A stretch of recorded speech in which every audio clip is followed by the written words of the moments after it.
In 2011, Men's Health magazine readers dubbed Jennifer Aniston the sexiest woman of all time. It didn't come as much of a surprise, because Aniston has kept herself looking well and in the spotlight for many years. But were the readers aware of the cost of her beauty?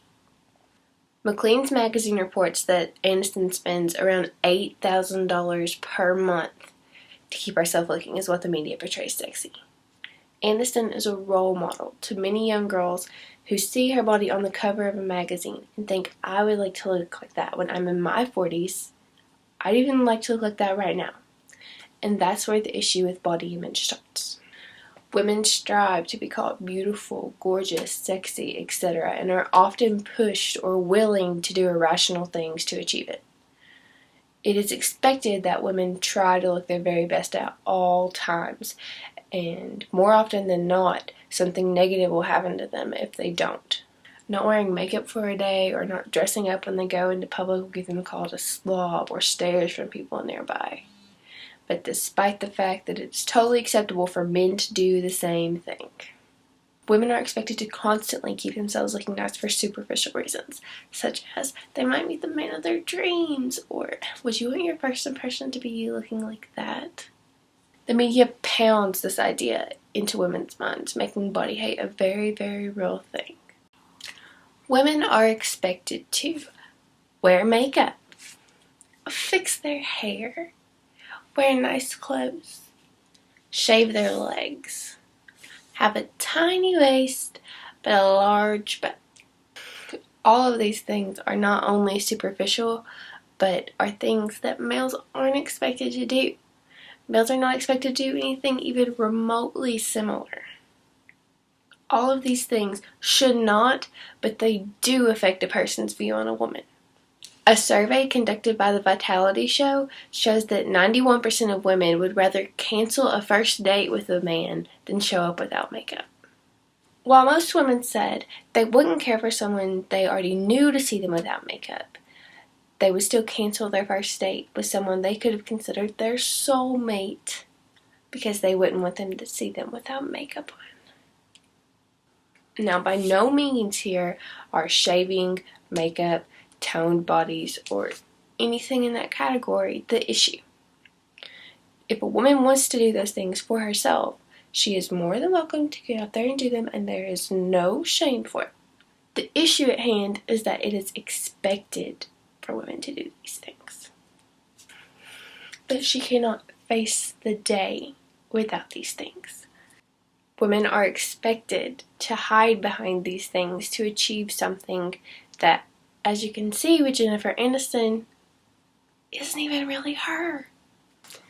These images are some magazine covers, before and after Photoshop.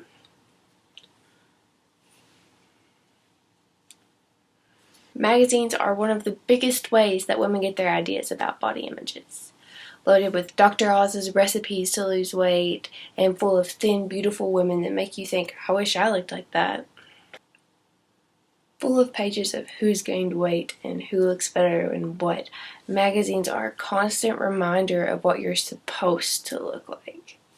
And don't stray from this, because people will definitely make fun of you, like they are with the celebrities between the pages.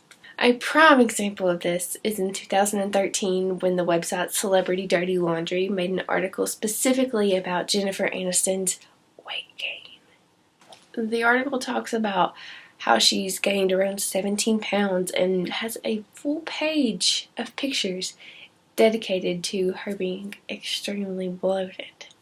Even people with the ideal body don't have it. It's important to keep in mind that media like magazines and television shows aren't the only thing producing a negative body image. Most girls were brought up playing with Barbies, and in a way, she is a role model too. Barbie is a beautiful doll, but she's just that, a doll. According to CBS, if Barbie were a real person, she would be extremely underweight, probably anorexic, and not have a menstrual cycle because of how skinny she was. Because of how disproportionate Barbie is to a real person, if she were alive, she would have to walk around on both her hands and feet. This image says it all. Now, all of these are issues with body image, but what they lead to is the real reason we should be concerned. If girls from a young age are seeing anorexic Barbie and bulimic models on the cover of magazines, what does that tell them that they should be?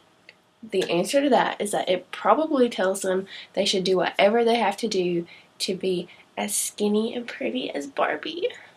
And if they're not, they probably aren't worth very much. According to the ANAD, only 5% of people in the world have the body that most people are hoping to achieve.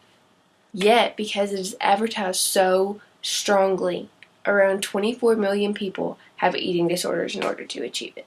And if that wasn't enough to get you going, eating disorders are the deadliest mental illnesses. 20% of people will die from anorexia, including the people that commit suicide because they haven't been able to achieve this body. Center for Advancing Health reports that at the age of 10, there were already girls who felt overweight and were considering suicide. Body hate is a real thing, and just because you can't always physically see the effects it has on the victim doesn't mean they aren't there. Body image of a woman by no means should ever define them, but in this modern age, for some reason, it does. It is valued by our culture more than an individual's personality, morals, or anything that they stand for. The fact that you have to have a big butt and a tiny waist to take you farther than a big brain will says something.